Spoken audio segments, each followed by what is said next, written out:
ஒரு மினிமம் இன்வெஸ்ட்மெண்ட்ல ஒரு நல்ல வருமானமான ஒரு தொழில் இருக்குது. அது என்னன்னு சொல்லி பார்த்தீங்கன்னா, இப்போ வந்து பார்த்தீங்கன்னா, நிறைய இடத்துல வந்து பார்த்தீங்கன்னா, வீட்ல வந்து ஒரு குதிரை என்ன குதிரை, அதாவது கோடாலி சொல்லுவாங்க. குதிரையோ, ஏணியோ உங்களுக்கு ஏதாவது தேவைப்படும்.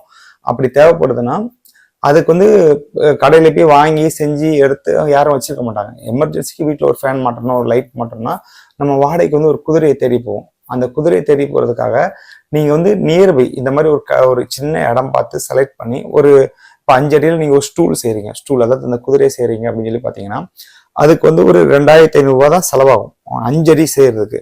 இது 7 அடிக்கு மேலே செஞ்சீங்கன்னா ஒரு 3200 செலவாகும். 4 அடி செஞ்சீங்கன்னா 1800 2000 ஸ்டீலில் செய்யுதுக்கு ஒரு டைம் தான் நீங்கள் இன்வெஸ்ட் பண்ண போறீங்க.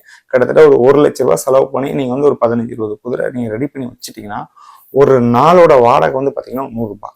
நீங்கள் ஒரு குதிரை ரெடி பண்ணி வச்சுட்டு ஒரு கடை மாதிரி சின்னதாக போட்டு வச்சுட்டு அதுக்கு வந்து மினிமம் சேலரியில் ஒரு ஆளை நீங்கள் போட்டு வச்சுக்கணும். நீங்கள் ஆல்ரெடி ஒரு பார்ட் டைம் நீங்கள் ஒரு கம்பெனியில் ஒர்க் பண்ணிட்டு இருந்தால் கூட இது பார்ட் டைமாக மினிமம் சேலரியில் ஒரு ஆள் நீங்கள் போட்டு வச்சிட்டிங்கன்னா, ஒரு குதிரை வந்து எடுத்துகிட்டு போகிறான்னு வைங்களேன், அந்த குதிரை செய்யறதுக்கு அந்த ஸ்டூல் செய்யறதுக்கு உங்களுக்கு வந்து ஒரு 2500 ஆகுது. 5 அடி குதிரை செய்யறதுக்குன்னா மொத்தத்தில் வந்து 2500. நீங்கள் அந்த கடை வாடகை ஆள் சம்பளம் போட்டு பார்த்தீங்கன்னா ஒரு நாளைக்கு குதிரை வாடகை வந்து ₹100.